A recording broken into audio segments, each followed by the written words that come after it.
मीरपुर नाम के शहर में तेजस अपनी पत्नी नीरू के साथ रहता था।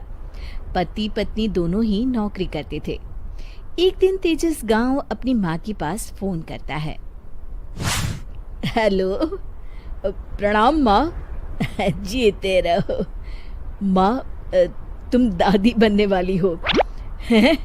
अरे वाह, ठीक है बेटा, मैं कल ही आती हूँ। जब माँ जी शहर पहुंची तो बेटे बहू ने बहुत अच्छे से स्वागत किया। लीजिए माँ जी, चाय। अरे गर्मा गर्म पकोड़े ले आओ माँ के लिए। नीरू रसोई में गई और 2 मिनट में ही पकोड़े ले आई। जी ये लीजिए। बहू जादू से बनाए हैं क्या? अभी तो रसोई में गई थी। यम्मी। माँ जी, शीला रसोई में पकोड़े तल रही है, मैं बस लेकर आई। हे भगवान, मेरा धर्म भ्रष्ट कर दिया तूने। अब तो गंगा जल से शुद्धिकरण करना होगा। दूसरे दिन, माँ जी मैंने नाश्ता बना दिया है, ऑफिस जा रही हूँ। पर अभी तो घर का सारा काम पड़ा है। शीला आती ही होगी, झाड़ू पोछा बर्तन कपड़े वो सब कर लेगी। हमारे जमाने में घर का सारा काम हम ही करते थे। जी माँ जी, आप बहुत होशियार हैं, मैं घर ऑफिस दोनों नहीं संभाल पाती। तो जरूरत क्या है घर से बाहर जाकर चाकरी करने की? वैसे भी घर का काम खुद करने से घर में बरकत आती है, समझी? पर माँ जी।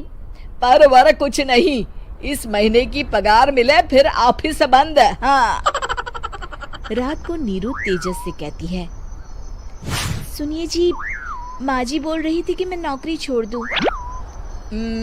वैसे ठीक ही तो है, अभी तुम्हें आराम की जरूरत है। फिर भी आराम कहाँ, शीला को छुड़ाने के लिए बोल रही थी।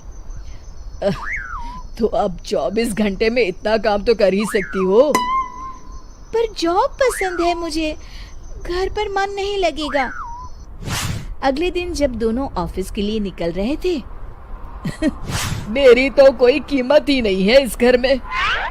माँ जी, आजकल महंगाई बहुत है, रहन सहन भी बदल गया है, दोनों नौकरी करते हैं तभी ठीक रहता है। अच्छा, तू कहना क्या चाहती है? मेरा बेटा तुझे बिठा के खिला नहीं सकता? तू ही इस घर का खर्च चला रही है, हैं? नहीं माँ जी, मेरा वो मतलब नहीं था। मतलब खूब समझती हूँ, ये बाल धूप में सफेद नहीं किए मैंने। हाँ। अब तो ये रोज का काम हो गया था। तेजस भी रोज की झिकझिक से परेशान हो गया था। एक दिन उसने कहा, नीरू, वैसे भी तुम्हें मैटरनिटी लीव मिलने वाली है, तो अभी से ही छुट्टी ले लो। पर क्या, मेरी सैलरी अच्छी खासी है। आखिर नीरू ने रिजाइन कर दिया। जब बच्चा हुआ तो घर में सब बहुत खुश हुए। कुछ दिनों बाद तेजस फाइल देख रहा था। क्या हुआ तेजस, कुछ परेशान लग रहे हो? हाँ, वो हमारी जितनी सेविंग्स थी वो तो हॉस्पिटल में और छठी के फंक्शन में खत्म हो गई है नीरू। और अभी वैसे मंदी चल रही है तो मैं बोल रही थी कल मुन्ना को हेपेटाइटिस का टीका लगवाना है। नीरू, क्या पोस्टपोन नहीं कर सकते? नहीं जी, बिल्कुल नहीं। अब तेजस को समझ में आ रहा था कि उससे गलती हुई है। पैसों की कमी का असर घर के माहौल पर भी पड़ रहा था। अगले दिन, बेटा मेरा चश्मा और ये दवाइयाँ ले आना, पर्चा देते हुए माँ जी ने कहा। जी।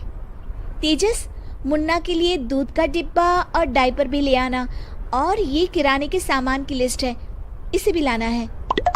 तेजस गुस्से में लिस्ट मरोड़कर फेंकता है और चिल्लाता है, पैसे क्या पेड़ पर उगते हैं?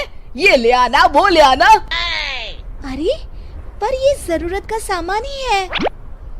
वो गुस्से में बिना कुछ कहे ऑफिस चला गया। अरे लंच तो ले जाइए। नीरू दौड़कर डिब्बा पकड़ाती है। एक दिन खाना खाने के बाद, नीरू, अब तो मुन्ना कुछ बड़ा हो गया, तो अब तुम वापस ज्वाइन कर लो ना जॉब। पर इस रिसेशन में जॉब मिलना बहुत मुश्किल है। ट्राई तो करो। फिर मुन्ना, माँ जी है ना, और एक फुल टाइम मेड भी लगा लेंगे। पर माँ जी, उन्हें तो पसंद नहीं। तभी माँ जी वहाँ आ जाती है और प्यार से नीरू के सर पर हाथ फेरते हुए बोलती है, अब मेरी समझ में आ गया बहू, पहले के और अब के समय में अंतर है। तुम काम शुरू करो, मुन्ना की जिम्मेदारी मेरी। मेरी प्यारी माँ जी। ये कहकर नीरू उनके गले लग गई। शिक्षा, परिवर्तन संसार का नियम है, हमें भी समय के साथ चलना चाहिए। उम्मीद है कि आपको हमारी ये कहानी पसंद आई होगी। कृपया हमारे चैनल को सब्सक्राइब करें और सभी अपडेट्स के लिए बेल आइकन जरूर क्लिक करें। और हाँ, वीडियो लाइक और शेयर करना मत भूलिएगा। Bye bye.